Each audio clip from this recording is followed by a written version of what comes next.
Good evening, believers. How are you doing today? This is Love Coach Dasha coming to you today for the Healing Hour Live. Now, if you've never been with me before, you don't know what it is, but I do. I am a love coach specifically for women who want to stay and reconcile after infidelity. Now, I know people will tell you that that's just impossible, that that is not a thing you should do here on this planet Earth. But I am here to tell you that not only is it a thing you can do, it is a thing you can do successfully. And I know because I have done it. I am 17 years past the last D-Day with my husband, not the first, but the last. And we are happier, healthier, more trusting than ever before. So I can tell you exactly how I got there, what I learned, what I did, and through the dreams formula. It is my formula, 6 steps for exactly what to do to get past this infidelity because it's what you want. This is the person that you choose. You love them. You want to be with them. And I can teach you how to get past this with them. All right. So we're going to talk a little bit about it tonight.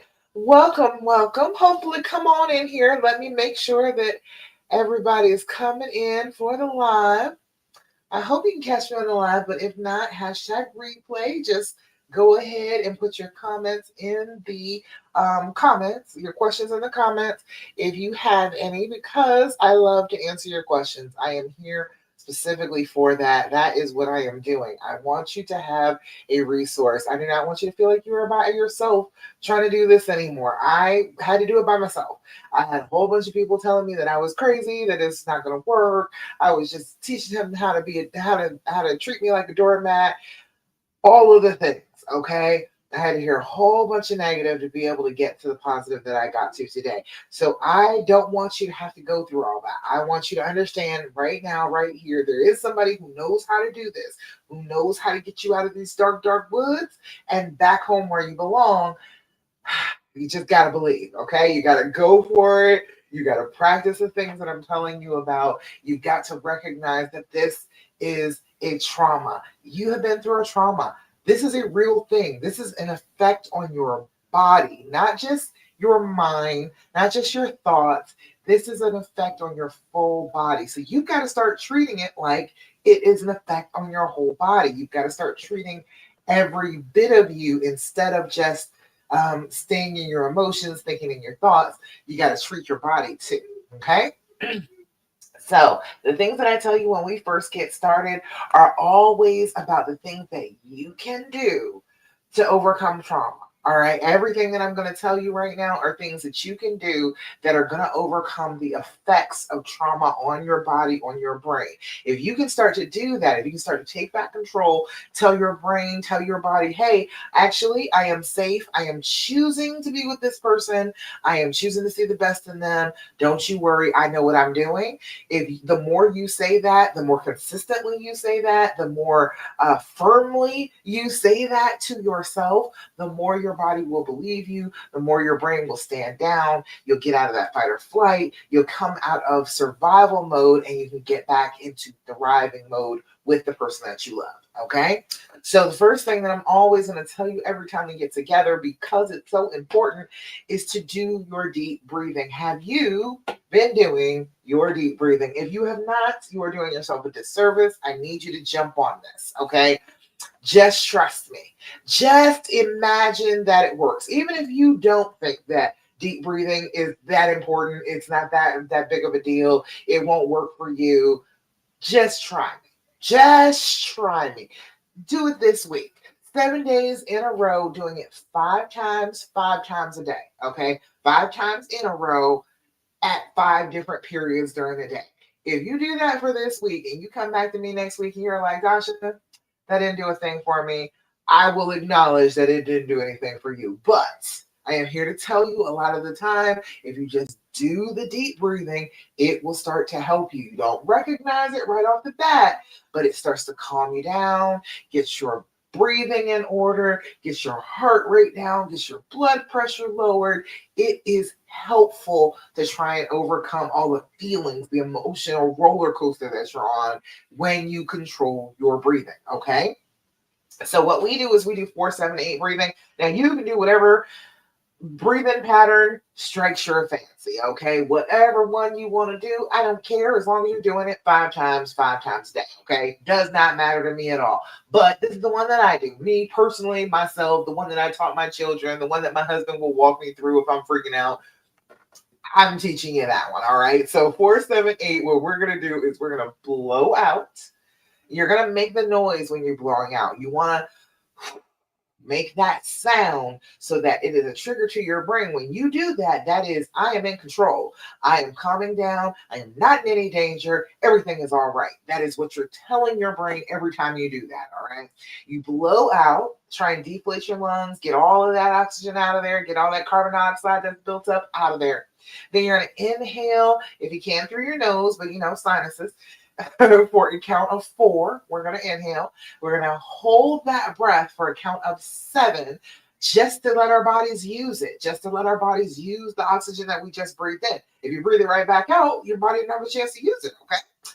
So then we're going to hold for 7, and then we're going to blow out for a count of 8. Same thing, that whooshing sound. We're trying to blow out an entire cake full of birthday candles in one breath, okay? We're going to do a count of 8. And then we're going to start all over again, all right? We're going to do it 3 times together for the sake of time for the live, but I want you to be doing this 5 times a day as you are going forward this week, okay? Can we put a thumbs up in the comments if you can do this for 7 days? If you can go ahead and do your deep breathing 5 times a day. It is like 2 minutes of your day. It's not that long, all right? Just go ahead and go for it. Set an alarm in your phone 5 separate times, and then every time the alarm goes off, do the deep breathing. You are going to feel a difference. When you come back and you feel a difference, I want you to tell me about it, all right? All right, so we're going to do our deep breathing together. Come on, join me. All right, first things first, we're going to blow out. Inhale through your nose. 2, 3, 4. Hold it. 2, 3, 4, 5, 6, 7. Blow out. 2, 3, 4, 5, 6, 7, 8. Again. Inhale. 2, 3, 4.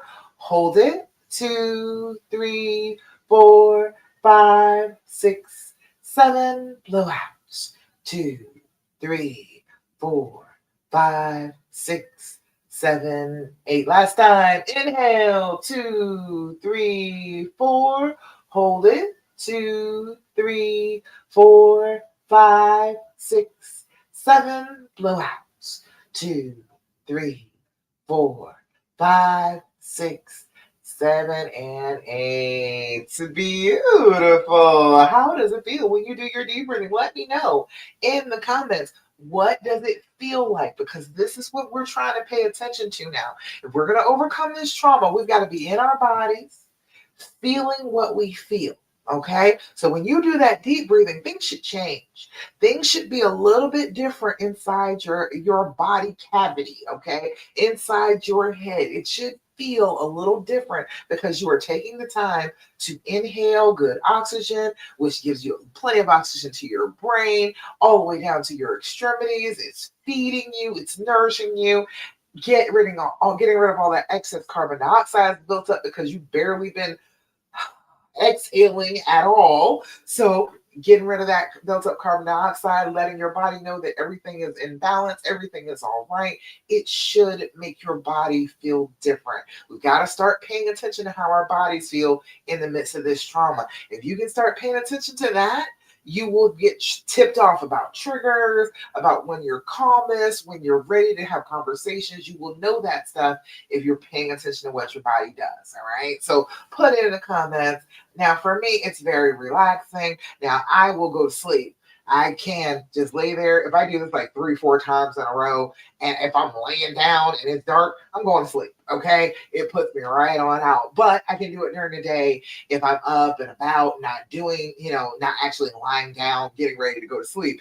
I can do it during the day, and it just keeps me calm, centered in my body, paying attention to what my body is feeling like, what is going on with my emotions, what is going on with my brain.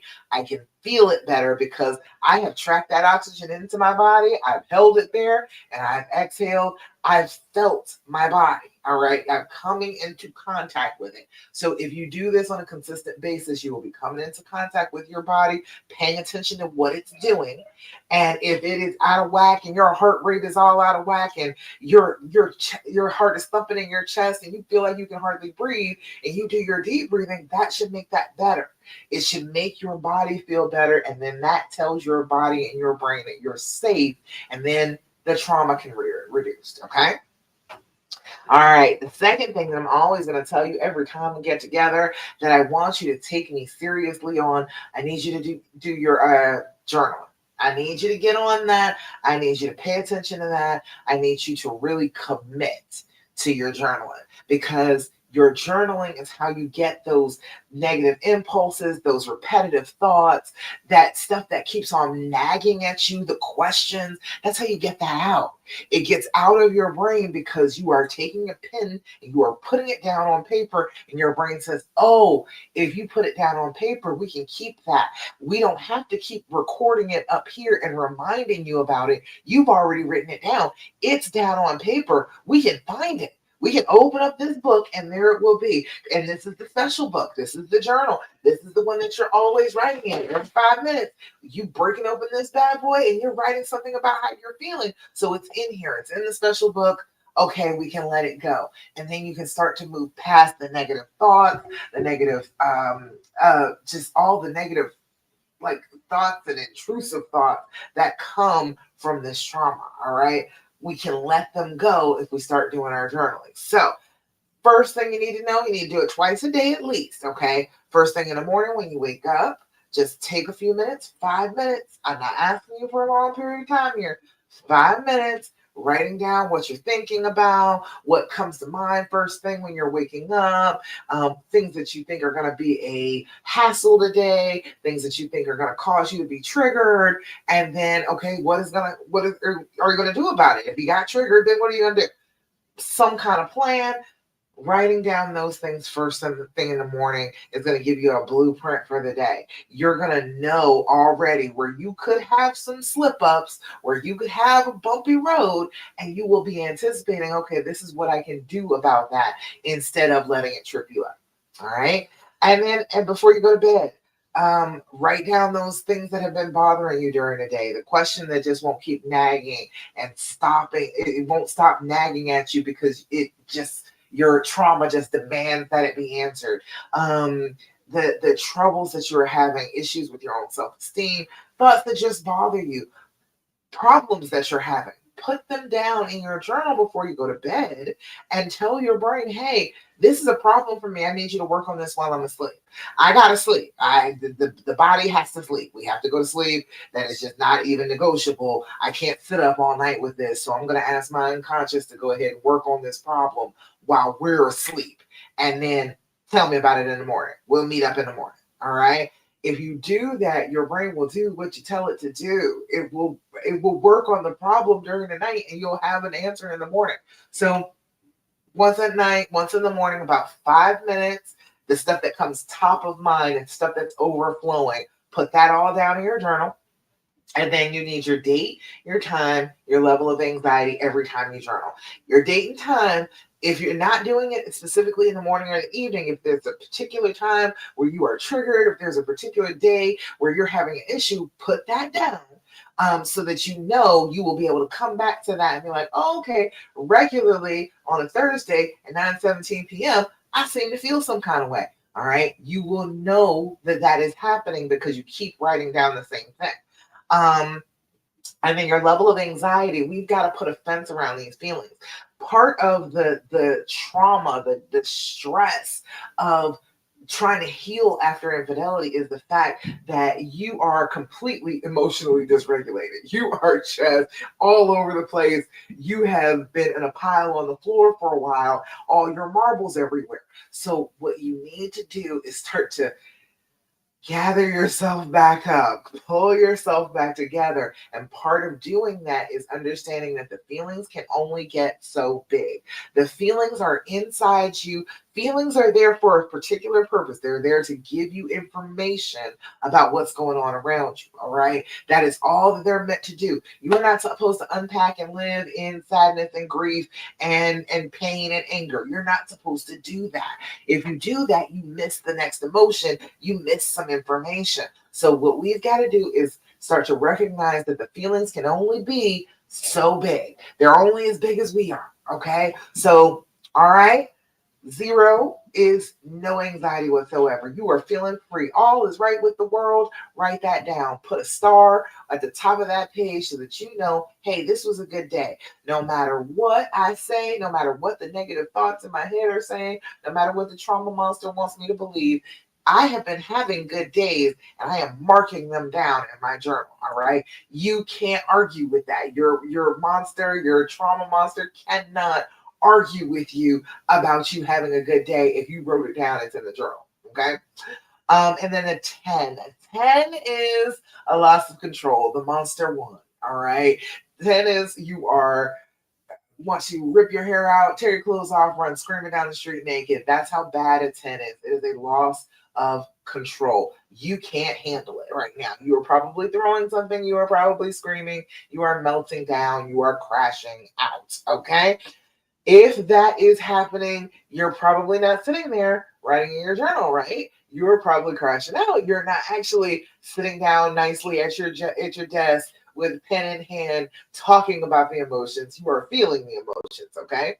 That is as bad as it can get. Whole full crash out, that is as bad as it can possibly be as you are dealing with these emotions. That's as big as they can get. That is as big as the monster can get. That is, it cannot get to the point where it can eat you. It is just a 10.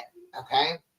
Now, you should be writing these down every single day. You should be consistent about this because the more you do it, the more your brain is going to know that, oh, this is a way to have an outlet. And so instead of bugging you all day, it will start to wait until you journal and start telling you stuff then to write down to remember. And so then you don't end up in a whole bunch of arguments because you keep bringing up something that it hurts your feelings and got you upset. And then you keep going to him and he feels defensive and it's a whole thing. You don't have to do it that way. You can keep your journal and your journal will keep track of it for you so that if it is something important that you really do need to talk about, it has come up several times in your journal, keeps coming up over and over. You've got a plan for it. You know what you need on it. Then you can talk about it. Then you can be clear about it. You're not freaking out. You are not in that stressful fight or flight space. You are able to really communicate what it is that you need with without making it be a whole meltdown. Okay, that makes sense. Hope that makes sense. All right. Do your level of anxiety before and after your journal. You'll notice that it goes down too. Okay. Anyway, third thing, and I'm always going to tell you every time we get together, I need you to develop an attitude of gratitude. Okay. I know that that sounds cheesy, that, oh, being grateful, what is that going to do to heal me?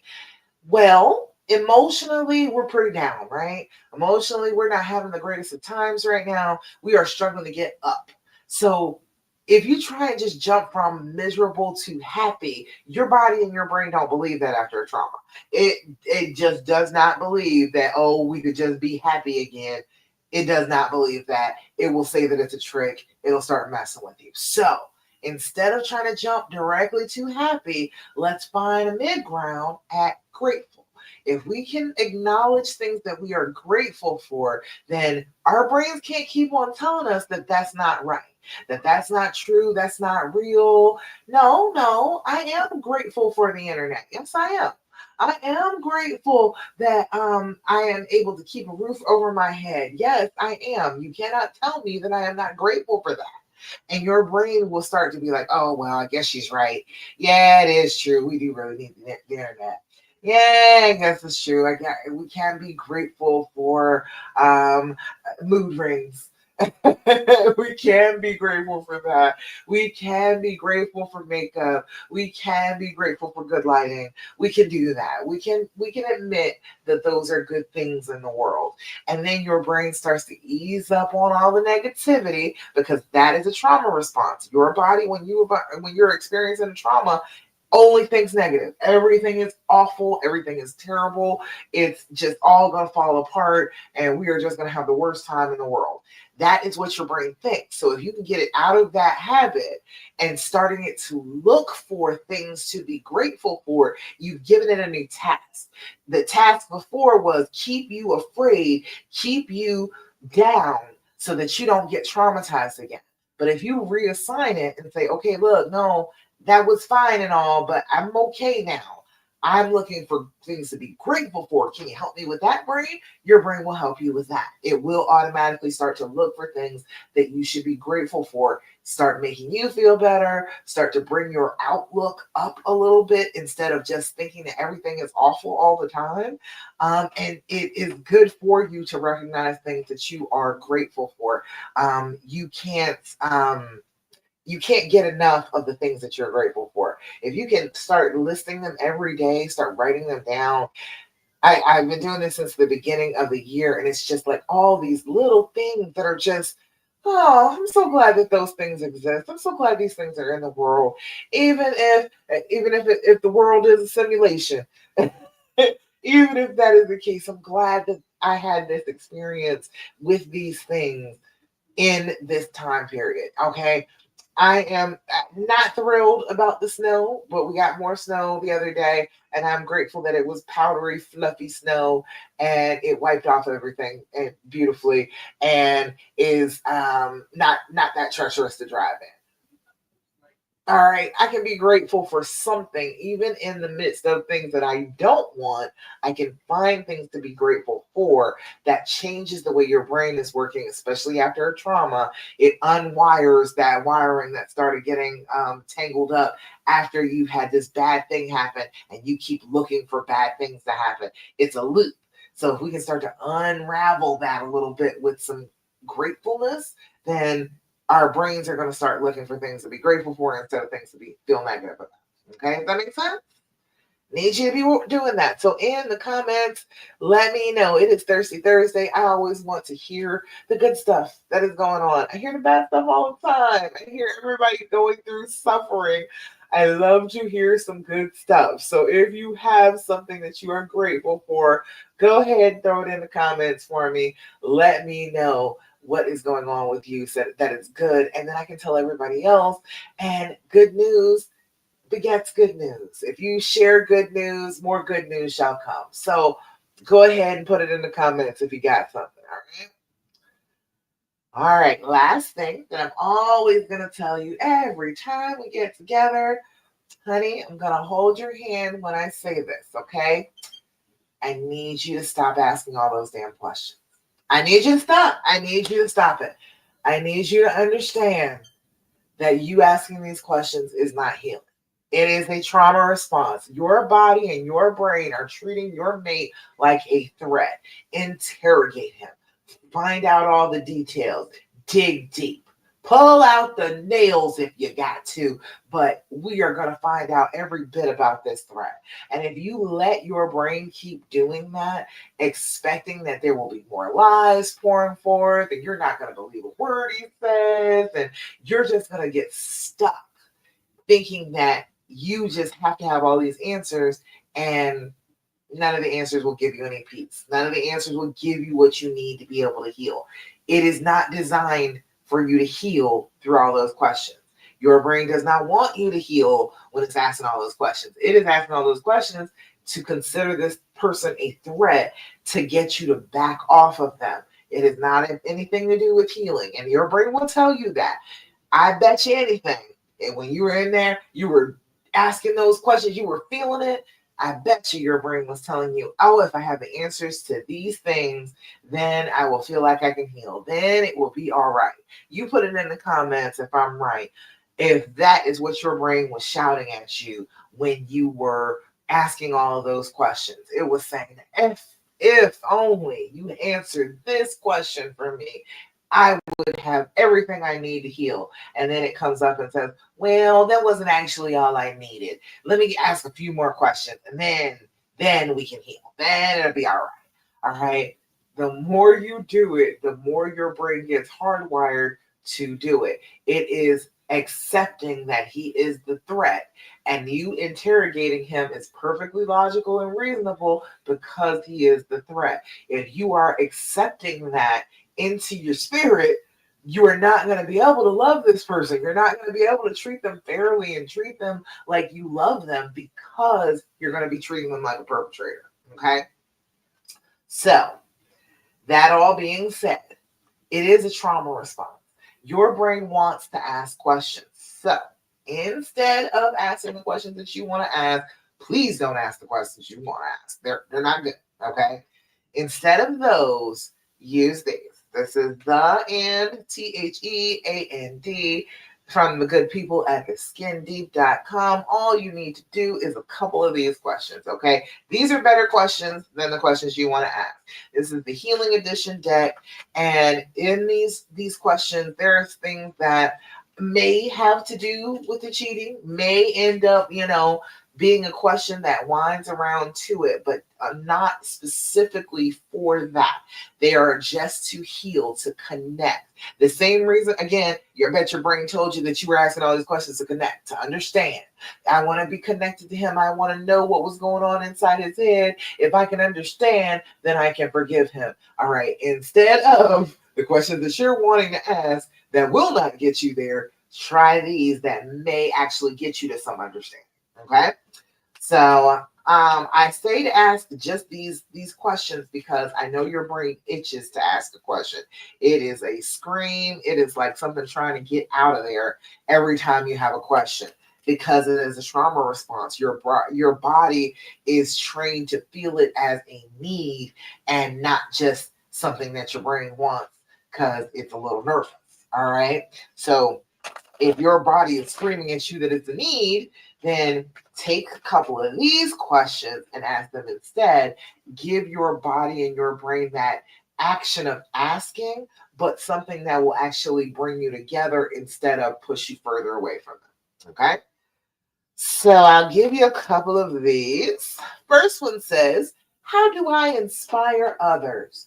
Oh, honey, that is the last stage of healing. The inspiration phase, that is the part that I want every one of you to experience because you've been through this and you are an inspiration for the fact that you have decided that you want your love and you don't give a damn what other people say about it. You don't care what the odds are. You don't care what people say will happen.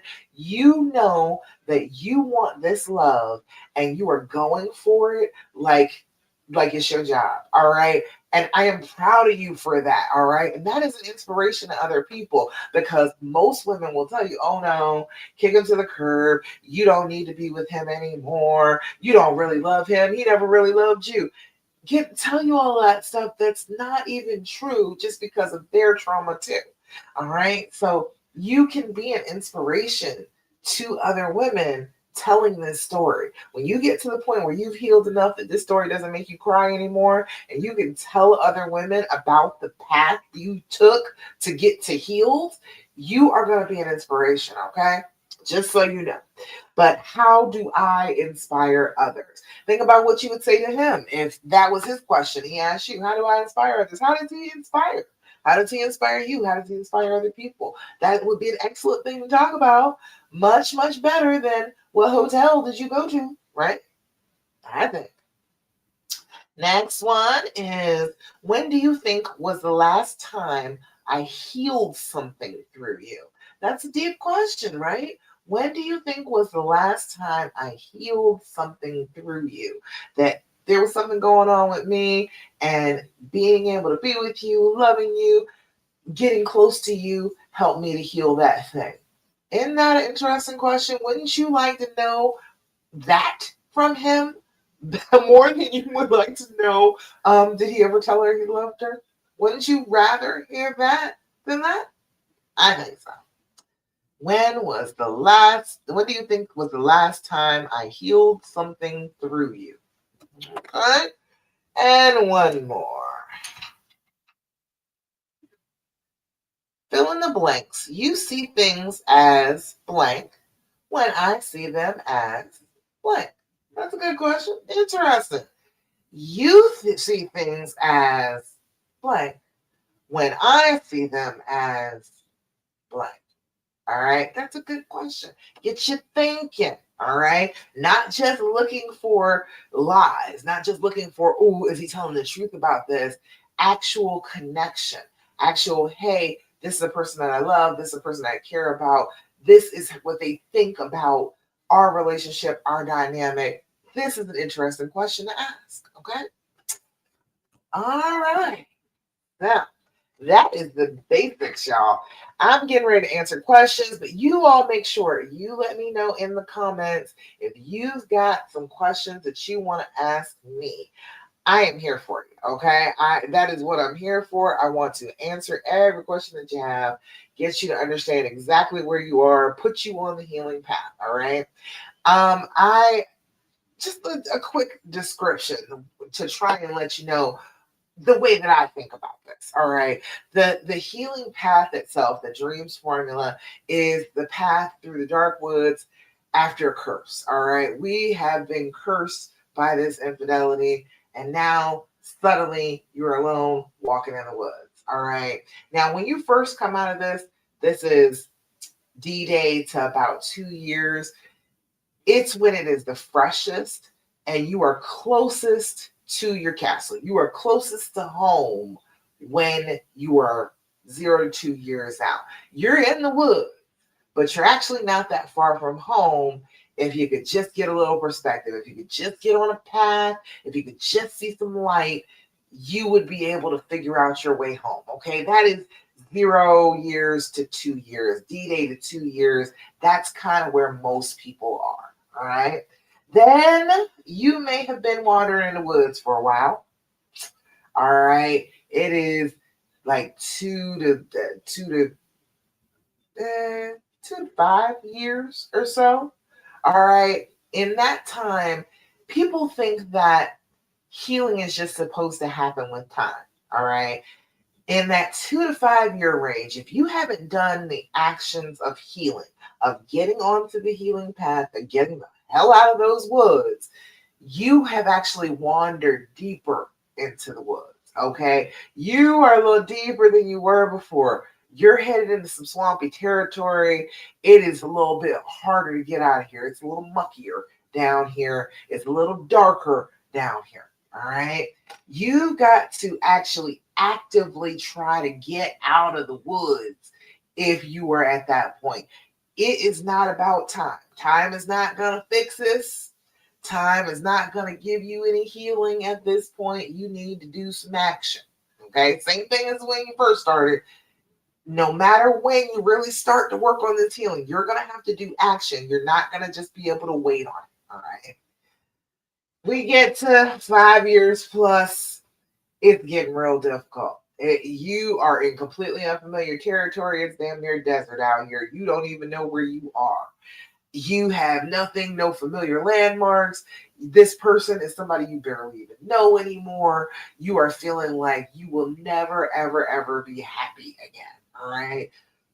Any place that you're at, all right, anywhere along that path, if you are just D-Day to 2 years and you are devastated, but still not completely changed by this trauma that has happened to you, or if you're 3 to 5 years and you are struggling, you are trying to find the path, you can't quite do it, you keep getting caught up on branches, and or if you're 5 plus years and you are way out here and you are in completely unfamiliar territory, you barely even think that you can love them again.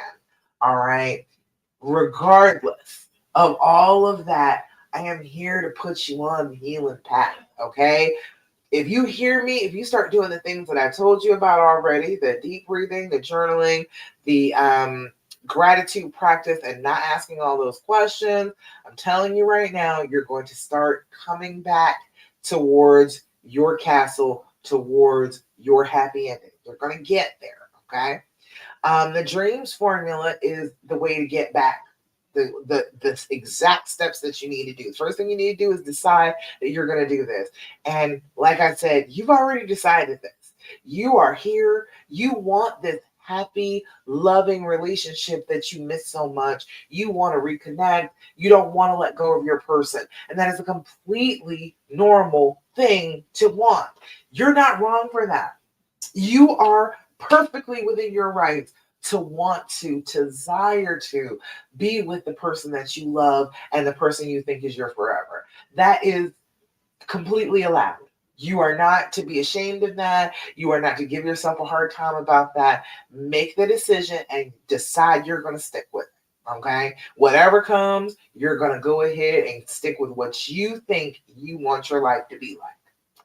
Terribly brave thing to do. So that leads into the next step of the dreams formula, which is the R, recognizing the fear speech and then overcoming it. The fear speech is all that stuff that your brain is saying to you, all the stuff that the trauma monster is whispering in your ear, and all the things that everybody else out there in the world is saying to you too.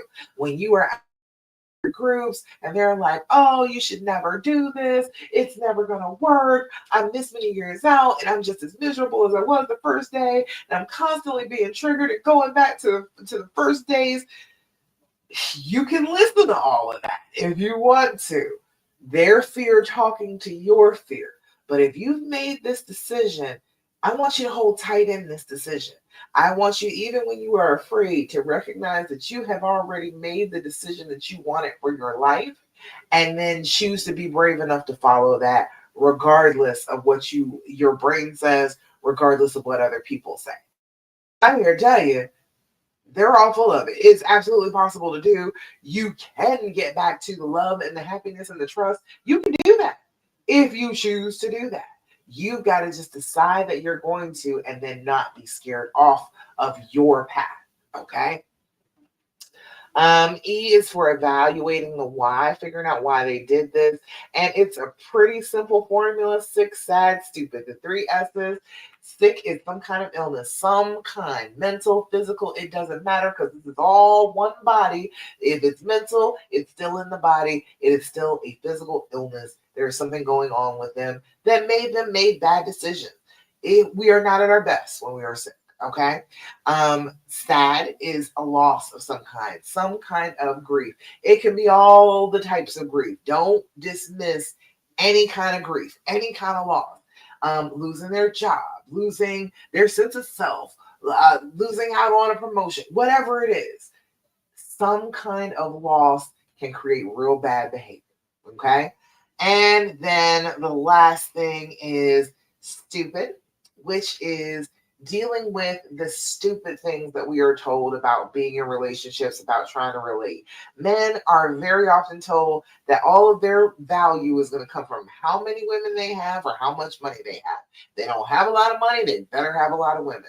All right. That is stupid, but it is a very prevalent attitude. It is something that a lot of little boys are taught. And then as they grow up, they're supposed to know that they're supposed to be completely faithful, even though they are told by their elders, by all the other men in their lives, that this is the way you're actually supposed to act.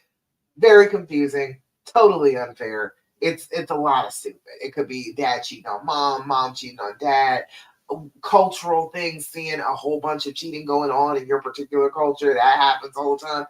There are lots of reasons, but a lot of stupid things happen to us when we are young, when we are forming our basic opinions of what we are going to do as adults, and we mess up a lot. Okay, so could be any one of those things.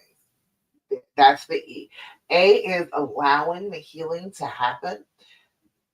Once you've made this decision, you have to actively let the wall down that has built up around your heart after this trauma has happened to you. That's naturally what it does. Your brain and your body want to go and shrink. They want to put you in a hole somewhere, let you be safe, let you be alone and isolated. And so you've got to recognize that that wall is up and actually put it down. Come out of the hole. Start doing the things that you used to do. Giving love, giving affection, giving hugs and kisses, giving lots of sex, putting your ring back on, acting like you're married, not having a separation in the house anymore. All of the things that say, I love this person and I want to be with them, start doing those things again. Okay. And it's managing the future feelings. You are going to have triggers because this is a trauma. They go along with trauma. That does not mean that you are just hopeless. Okay. Everybody has triggers. You are not experiencing them worse than anybody else. They always feel like that. They feel like crap. But they're there to show you where you haven't healed yet. So anytime you experience a trigger, you got to say, okay, this is how my body feels when I experience a trigger. Okay, I don't like this. This is not a good feeling. My heart feels a certain way. My ribs feel a certain way. My throat feels a certain way when I'm experiencing these triggers. Okay, what do I need to do about that? What do I need to do about these things that are going on inside my body? Can I do my deep breathing? Can I drink a little bit of water and jumpstart my system? Can I cry?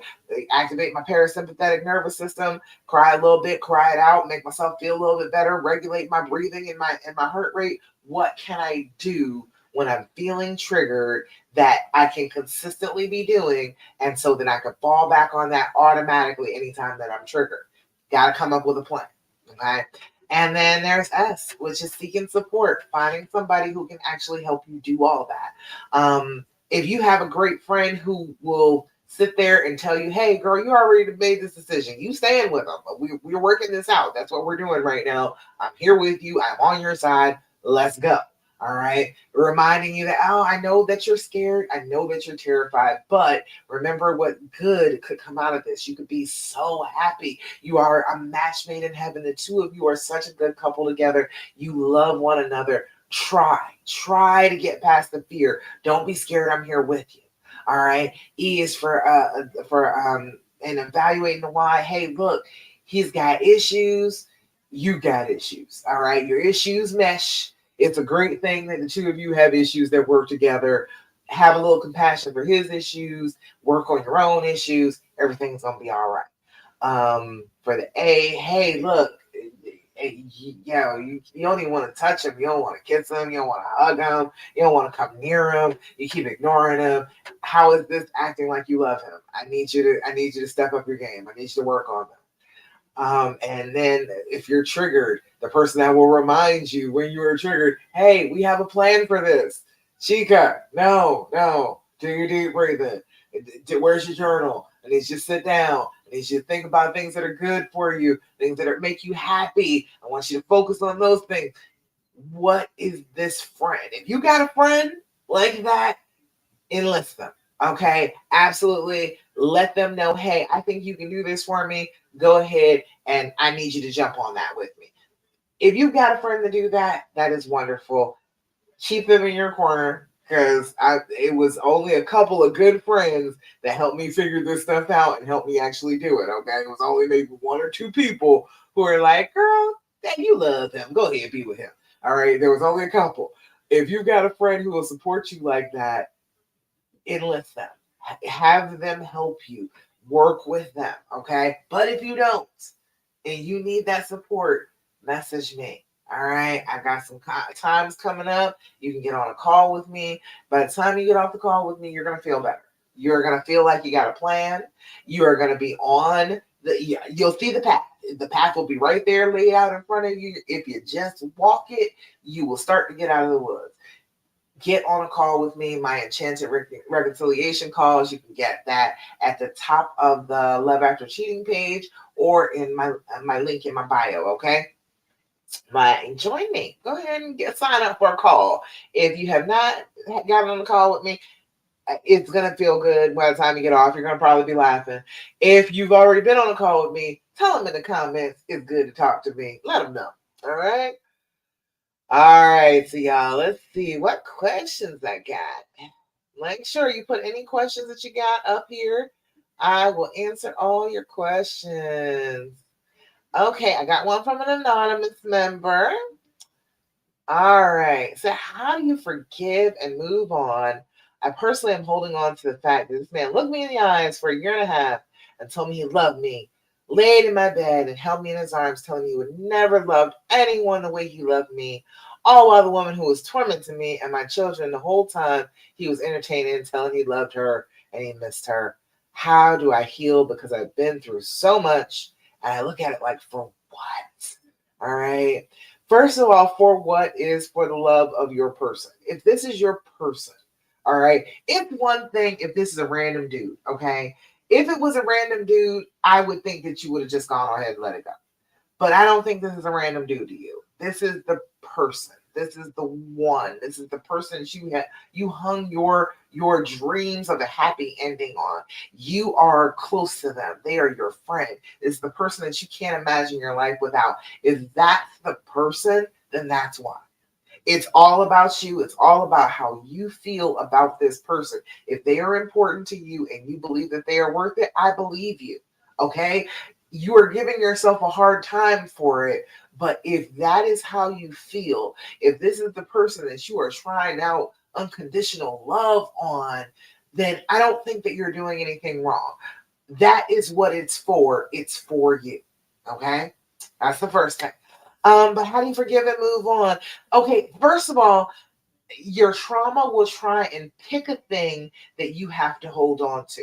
This will keep happening as you're healing. It will be a different thing every time. Okay, it will feel like a different thing, but honestly, it's all just the same thing of, why did this have to happen to me? I am angry that this is part of my story. This particular thing makes me so sad, and I am so upset that it happened to me. I didn't want this in my story. That is what you're actually upset about.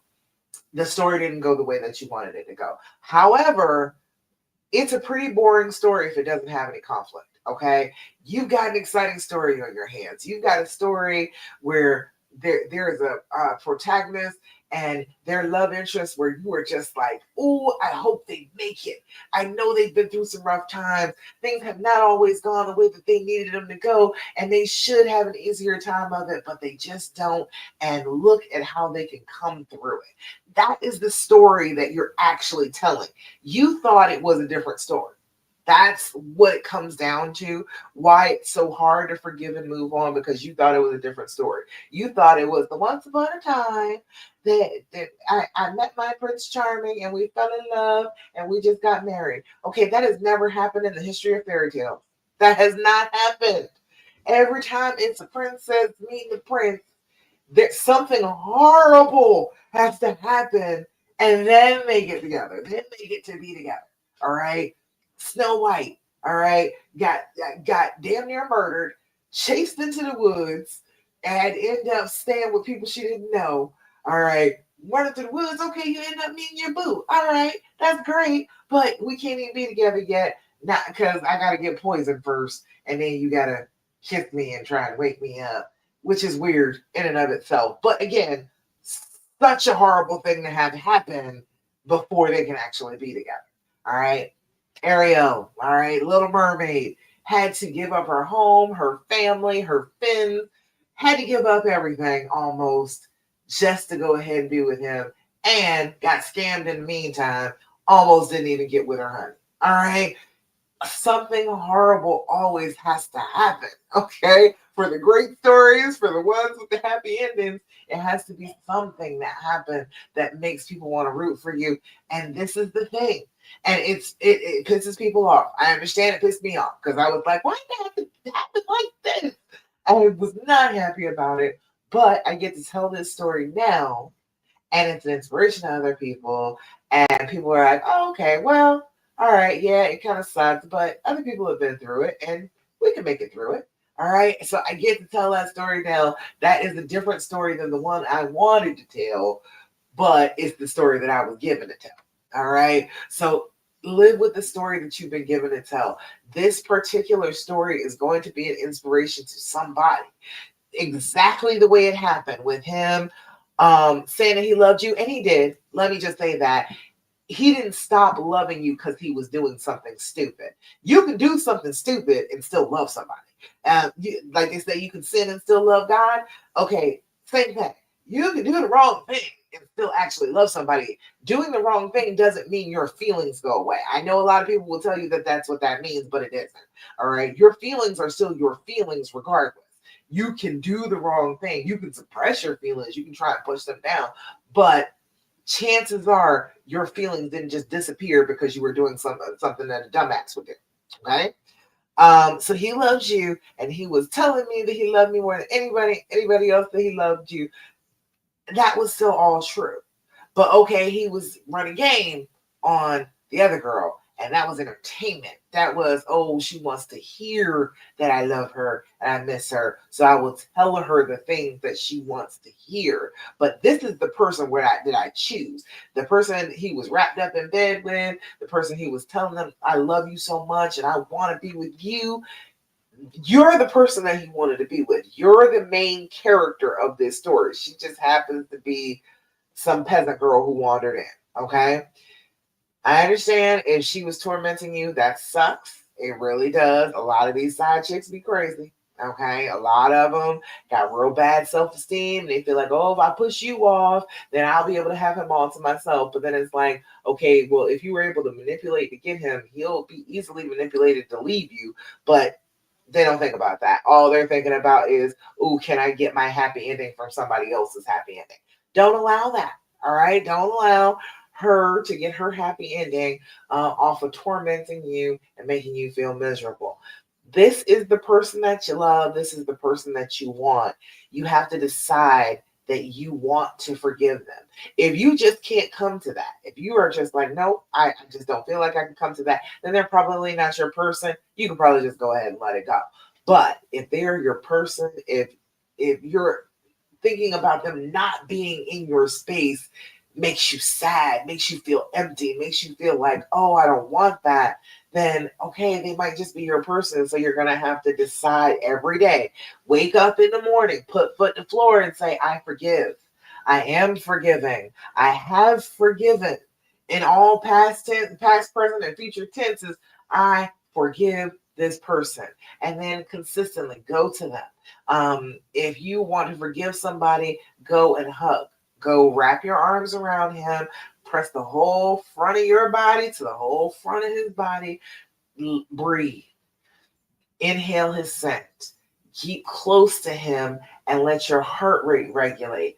Breathing slowly, letting your heartbeat go down, getting your blood pressure to go down. You will be physically telling your body, the same body that is all traumatized and is having a physical reaction, if you tell it that I am safe with this person. This person makes me feel good when I am holding on to them, when I am hugging them. It gives me oxytocin. It makes me feel good in this body. It will tell your brain, oh, this person must not be a threat, because they're producing the exact opposite of a threat response. They are producing lots of good feelings, lots of relaxation. She is melted all up against him. I guess he must be somebody that we love. And then you start convincing your brain.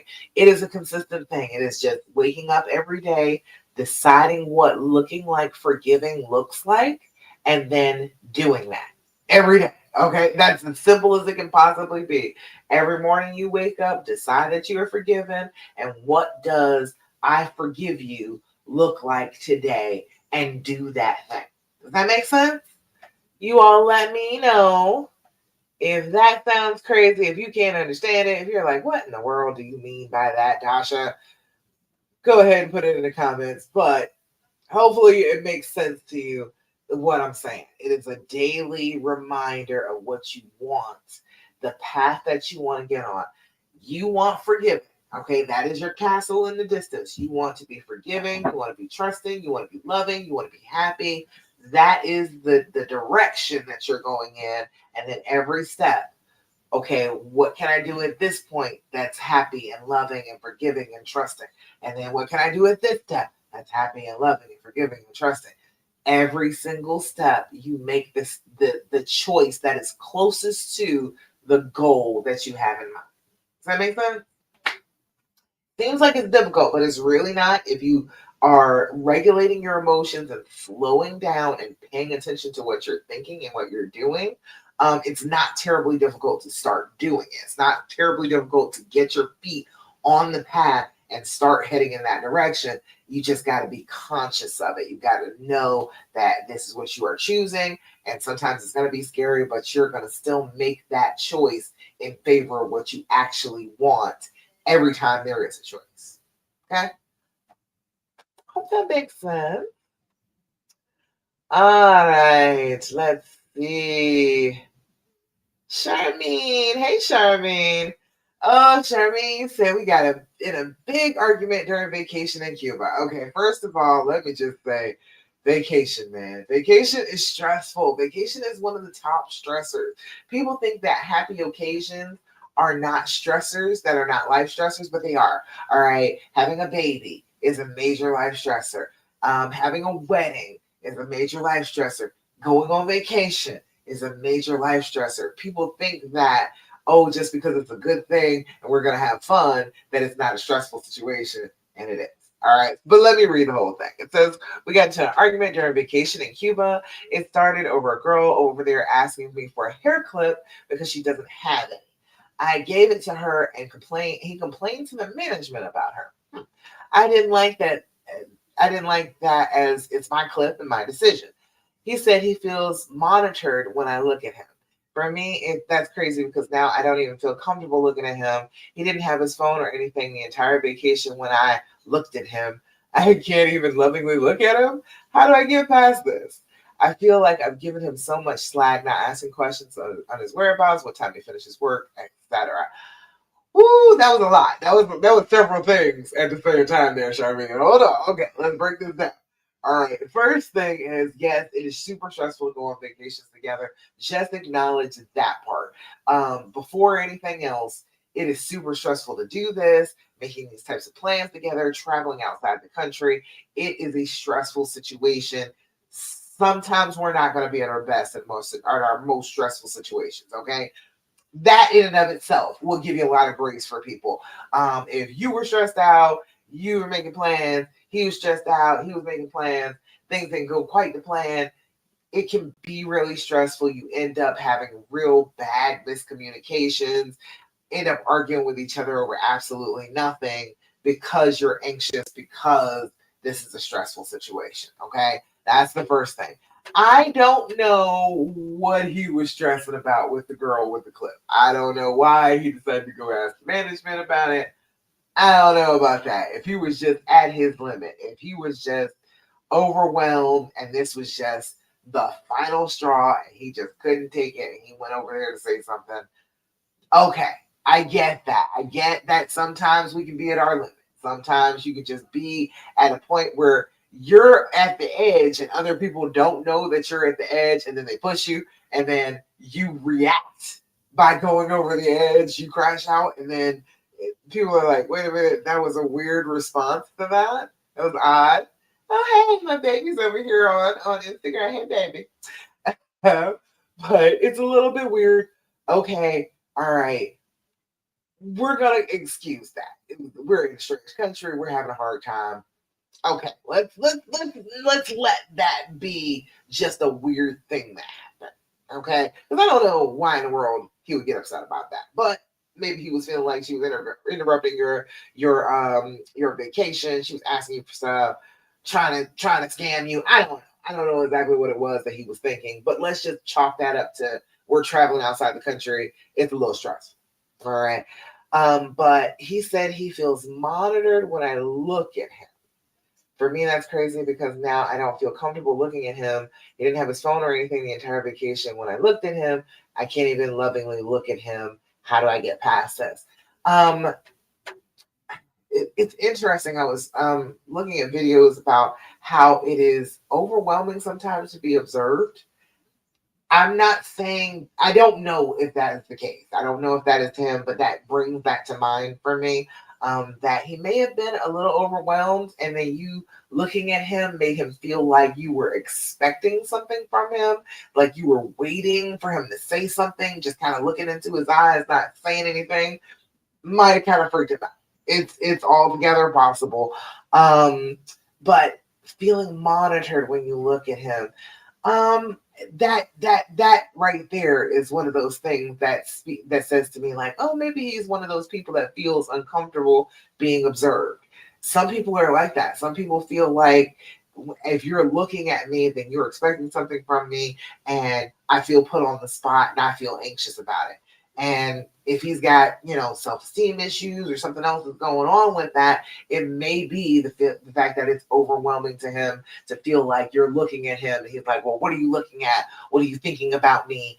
That type of thing. It might be a little bit of anxiety going on with that. So maybe just be aware of, if you're looking at him, let him know. I'm just looking at you with love. I love you, and I'm just telling you that I'm looking at you because I'm loving on you. I'm not expecting anything from you. I'm not waiting for anything. I'm just giving you a little love. All right. An acceptable way to handle it? Because if you've been giving them slack, if you've been having a hard time already, if you've been stressing out and you've been trying to contain yourself, not asking questions, very good, very good. If that is happening though, and we're having miscommunications about like non-verbal things, then we maybe need to just talk about the nonverbal thing. Hey, I am looking at you. I am feeling, my heart is swelling with love for you. I am just thinking about how much I love you and how handsome I think you are. And I am just in a moment right here. I'm not trying to freak you out. I'm not trying to creep you out and make you feel like I'm just, trying to watch every move you make. I'm just feeling a little love for you right now. And then go hug. Go. I'm trying to tell you, hug. I'm a firm believer in a hug. Go hug. Go to the person that you love. Wrap your arms around them. Let them wrap their arms around you and hang on to them. Go tight. Hug them tight until you can feel yourself start to just relax. Let your shoulders go down. You feel like you can breathe a little easier. Inhale their scent. Get that oxytocin flowing in your bloodstream. Honey, I'm trying to tell you, make you feel good. All right, makes you feel good. Makes them feel like, oh, okay, this is the thing. She wanted some physical contact. This is what she was looking at me for. Oh, okay, I can do this. It takes the spotlight off. Does that all make sense? You all let me know if all of this makes sense. Or if you want to explain something else better. All right. So, real quick, gonna go do the last part of this. Um, as you are healing from a traumatic event, your brain and your body will start feeling triggered and it will start blaming you. It will start saying awful things about you, your character, your looks, who you are as a parent. It will say awful things about you, okay? I need you to start doing your affirmations to start fighting back against that. All right, because the fear will tell you awful things. That little monster on your shoulder will keep on saying that you're just terrible. You're not going to be loved. He never loved you. This was never really your love story. You're delusional if you think that this person actually loved you and cared for you. It's a whole bunch of crap that will pop up in your brain about yourself if you let it. But if you start doing your affirmations, you are telling your brain a message that you want it to remember. So you are looking yourself in the eye, into your camera, into the mirror, and you are saying the thing with all the authority you can muster. Like you are saying it like it is the most true statement you've ever heard. Even if you don't believe that is a true statement, still do it. Okay? Still actually do it. And like you mean it. And say it with that authority, say it with that belief. And then you will have a mental image of you saying to yourself this affirmation, this thing that you want to believe about yourself. You will have a mental image of it. And so when your brain starts to tell you, oh no, you're worthless and you don't know what to do and you're going to be miserable and you're going to be alone, you will come back to that affirmation and remember that no, that is absolutely not true about me. I'm going to have a good life. I'm going to have a happy, healthy, loving, trusting relationship. That's what I'm going to have. And you go ahead and go about that. All right. You go ahead and accept that that is what your life is going to be, not the negative thoughts, the positive thoughts. Okay. So today's affirmation is today I am at peace. Today I'm at peace with all that has happened, all that is happening, and all that will happen. It's a good thing to get at peace with, okay? Because we don't have a lot of control over other people, about events that happen in our day, things that could go wrong. We don't have a lot of control over it, but the control that we do have is to come to peace about it, to decide that, you know what, that has happened already and it sucked that it happened, but I'm coming to peace about it. I am doing something about the effects of it, and I'm going to have a better life after it. And right now, whatever is happening right this minute, I accept that, you know what? I'm going to flow with it. I am not going to sit here and try and stop myself from the avalanche. Whatever is going on, I am going with the flow until it stops, and then I'll see where I am. And then all that will happen, you don't really have a choice about that at all, do you? Because we don't know. We don't have a clue what's going to happen next. If you can just get to peace that whatever is happening, you're going to be fine. You're not incapable. You are a perfectly reasonable, grown up human being, and you can make things happen. So, whatever is happening, yeah, it's happening, but you still have choices. You can still do things. You do not have to be at the mercy of what is happening. You can be at peace about whatever is going on. You can make new moves because you're at peace and you're not freaking out. It is a good place to be. All right. So today I am at peace. Today I'm at peace with all that has happened, all that is happening, and all that will happen. All right. All righty, y'all. I think that's about the end of this live. Just remember, I want you to do your deep breathing. I want you to do your journaling. I want you to get into a gratitude practice. I want you to stop asking all those questions. I need you to do your affirmations, and more than anything, don't do what the fear tells you to do. Okay? It is a trauma response. It's trying to tell you to be afraid and do what the fear leads you to, but it's not going to make you happy. It's not going to make you healed. It's not going to make you trusting. So you might as well not even go that way. Okay? All righty, y'all. That's about it. Thank you so much for joining me for the Healing Hour Live. I love you, and I am so, so proud of you for your decision, for facing your fears, for having compassion, for allowing yourself to love and be loved again, for dealing with the triggers. I'm proud of you for every bit of it. And if you need some help with doing some of that, go ahead and message me or click on the link to get on my calendar for a free call with me. All right? All right, y'all. That's about it. Thanks for coming. I'll see you again next Thursday, 9 p.m. Eastern Standard Time for the Healing Hour Live.